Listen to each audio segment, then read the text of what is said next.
قیامت میں امام سے فائدہ اٹھانے کے لیے کوشش کریں. امام سے بہت سے فائدے ہیں، لیکن میں کس فائدے کی بات کرنا چاہتا ہوں؟ علم، معرفت، روشنی.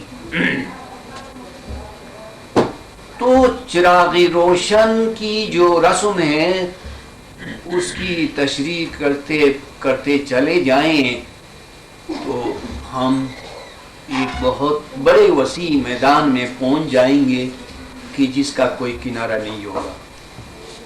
اور میں چاہتا ہوں کہ یہاں پر اکتفا کروں اور اپنی گفتگو کو لپیٹوں اور مزید تاکید کے طور پر آپ کو توجہ دلاؤں. دانشمندی اس دور میں یہ ہے کہ دنیوی ترقی کے ساتھ ساتھ آپ روحانی ترقی کے لیے توجہ دے. کبھی نویں آسمان پر جو روحانیت تھی وہ زمین پر آئی ہے.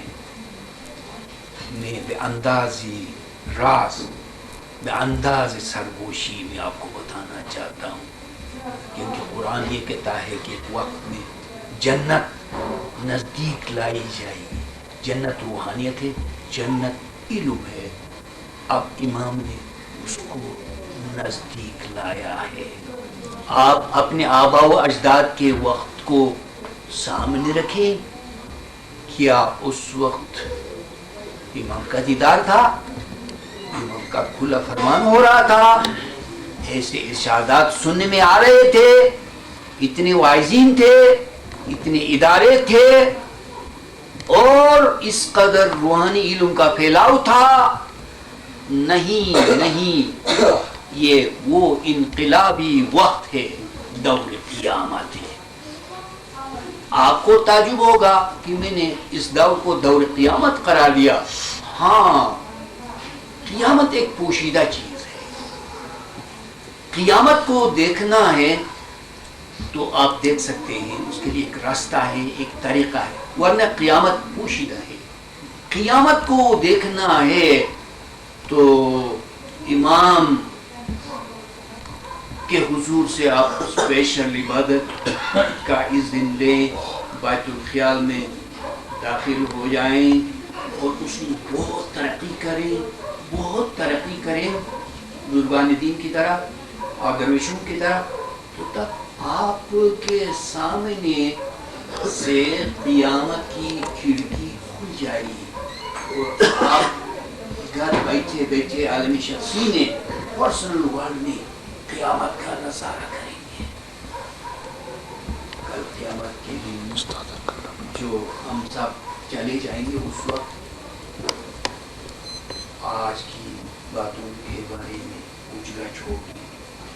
جو بھی یہاں بات کی گئی ہے اس کو کرامن کاتبین نے ریکارڈ کیا، ہمیں معلوم ہے، ہمیں یقین ہے. لہذا کوئی ایسی کمزور بات کیوں کہی جائے ایسی محفل میں جس کی میں نے شروع میں تعریف کی، ایسے حضرات کے حضور میں جو ہر ایک عالم ہے، پرسنل ورلڈ ہے. تو ان کے سامنے سوائے مفید بات کے، سوائے حقیقت کے، سوائے حکمت کے کوئی ایسی ویسی بات کیوں کہی جائے؟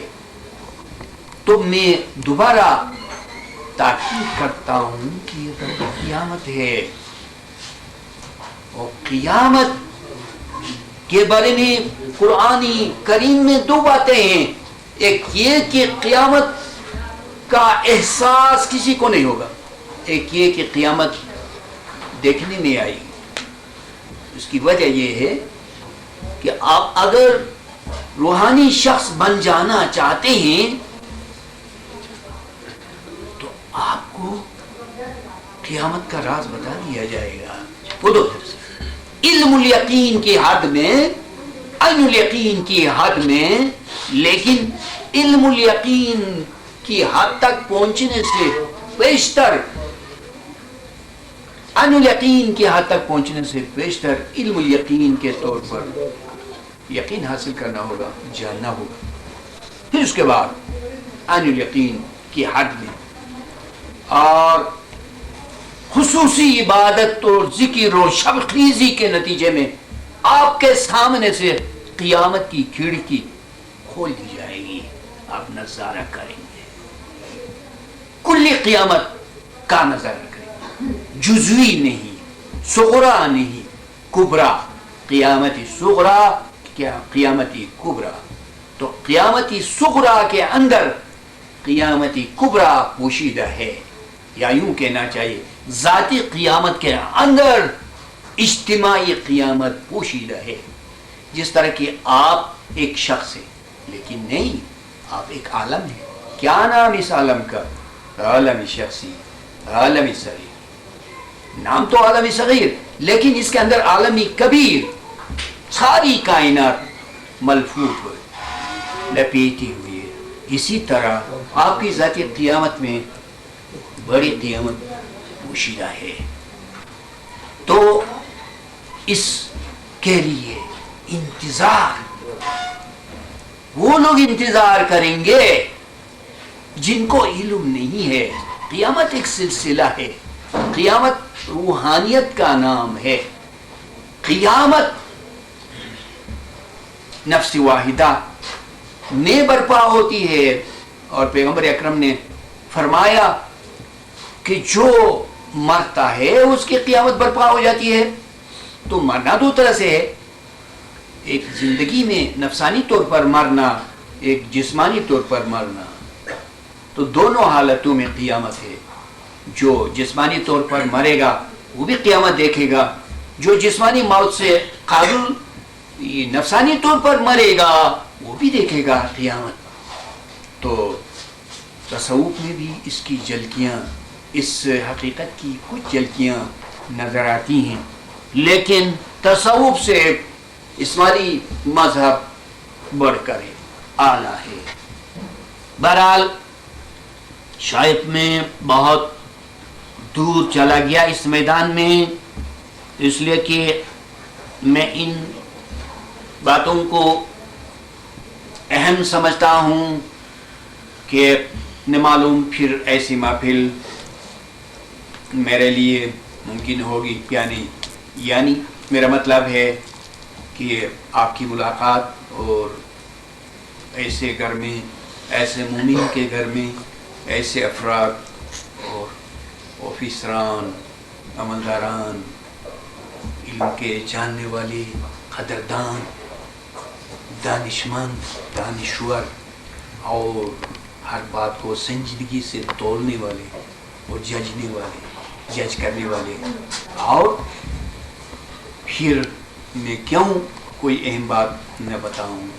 اور اس سلسلے میں جو رسمی دعوتی بقا ہے، میں نے مناسب سمجھا کہ نور کے تذکرے کے ساتھ ساتھ میں یہ بات بتاؤں، آپ بھولیے گا نہیں کہ نور ایک ہے جس کا تھوڑا سا تذکرہ ہوا کہ اگر نور ایک سے زیادہ ہوتے تو اس صورت میں اور اس حالت میں ہر نور ناقص اور کمتر اور ناکافی قرار پاتا۔ جس طرح کی میں نے بہت اچھی مثال پیش کی کہ خدا ایک سے زیادہ کیوں نہیں ہے، خدا ایک کیوں ہے؟ اس کی وجہ یہ ہے کہ جب خدا ایک ہی کافی ہے، ایک ہی قادر ہے، ایک ہی خالق ہے، اور سارے کمالات اس کی ذات میں اور اس کی صفات میں موجود ہیں، تو پھر ایک سے زیادہ خدا ہونے کی کیا ضرورت ہے؟ اسی طرح اور اسی مثال کے مطابق نور فقط ایک ہے اور صرف ایک ہے۔ تو یہ تصور رسمی شراق روشن دعوتی بقا، دعوتی فنا میں موجود ہے۔ اسی کے ساتھ میں اپنی گفتگو کو ختم کرتا ہوں۔ بہت بہت شکریہ کہ آپ نے ان حماق سے اور توجہ سے، بھرپور توجہ سے سنا، بہت شکریہ۔ خداوند آپ کو نور کا نظارہ کرائیں اور ان کی حقیقت اور اندر کی معرفت کی جو دولت سے اس سے آپ کو مالا مال فرمائے. شکریہ. محترم علامہ صاحب، میرے پاس وہ الفاظ نہیں ہیں کہ میں آپ کے شکریہ ادا کر سکوں.